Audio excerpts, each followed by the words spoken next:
On our channel, we talked about several analysis methods that you can use to understand the business environment and make decisions based on the results. Today, we'll talk about Porter's 5 forces, which is one of those analysis methods.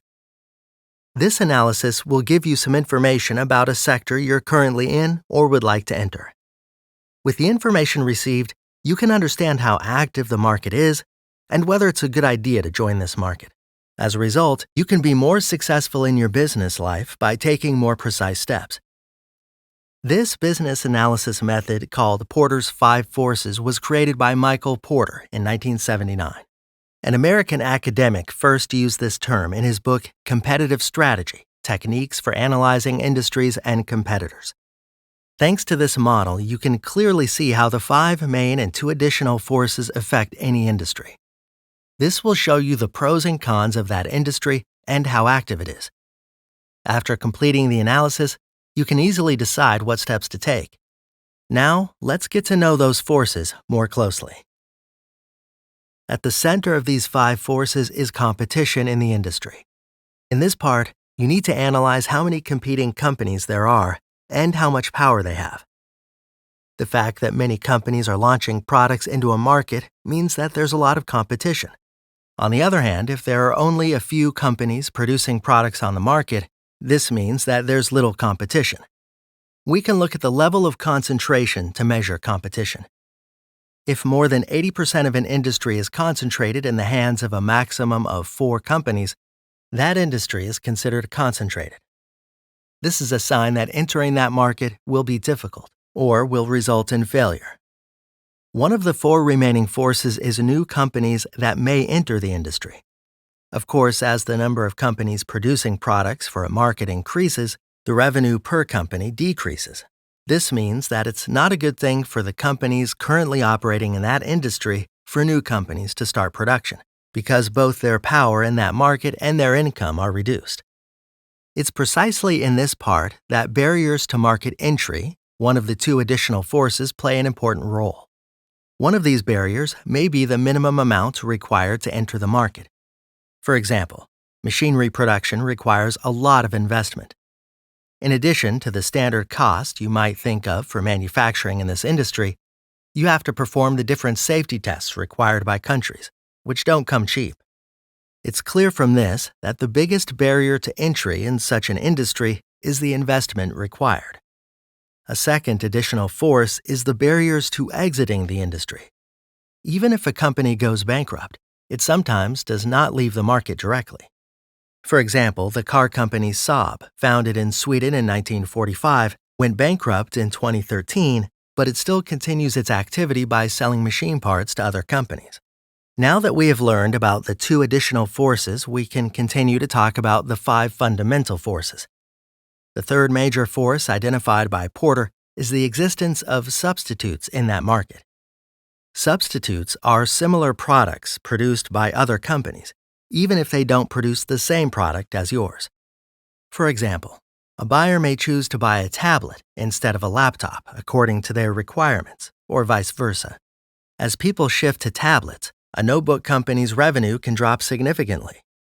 The presence of substitutes affects prices and product quality in both markets. The 4th major force influencing the industry is suppliers.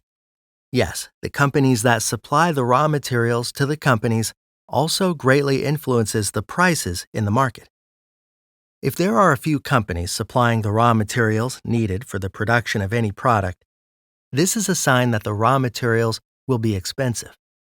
The high price of raw materials means that the price of the product on the market is high. On the other hand, if the number of suppliers is large, the possibility of lower prices increases. The last force is buyers, customers. It's clear that without a buyer, there can be no trade or market. In this part, you should pay attention to how many people are potential customers and what you need to do to get new customers. You shouldn't forget that if there's no oligopoly, that is, if the industry is not concentrated, the prices should be as low as possible according to the demand of buyers. In this case, we can easily say that buyers also have an influence on prices. Now let's explain these 5 forces with one last example. In this example, we'll analyze the sports shoes market together. First, let's look at the companies and competition in that market. Although there are many companies operating in this field, among the largest manufacturers are companies such as Nike, Adidas, Puma, Under Armour, etc. If we look at the statistics, we'll see that Nike and Adidas have a huge advantage as owners of 56% of the global market. It shouldn't be forgotten that Nike has well-known sub-brands such as Converse. Looking at the level of concentration, we see that the 4 big companies mentioned earlier together make up 66% of the total market. Although this isn't considered full concentration, it can be considered high-level concentration. In the second step, we should look at the threat that new entrants may pose. Considering that the mentioned companies have a large share in the market, a company that wants to compete at a global level needs a large investment. For this reason, it may be a more successful step for new companies to start competing in the local market and focus on a more specific audience. As the business grows, they can step into the global market.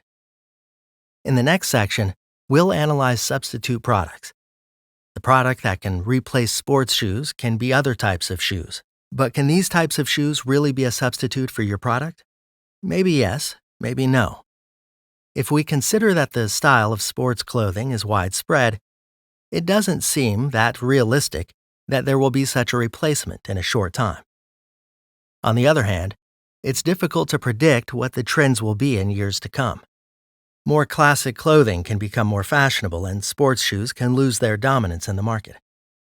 The next step is to analyze suppliers. Materials needed for shoe manufacturing include cotton, ethylene, rubber, and other synthetic materials and fabrics. There are enough suppliers of these raw materials, although large firms such as Nike and Adidas can buy at a lower price because they buy large quantities of raw materials.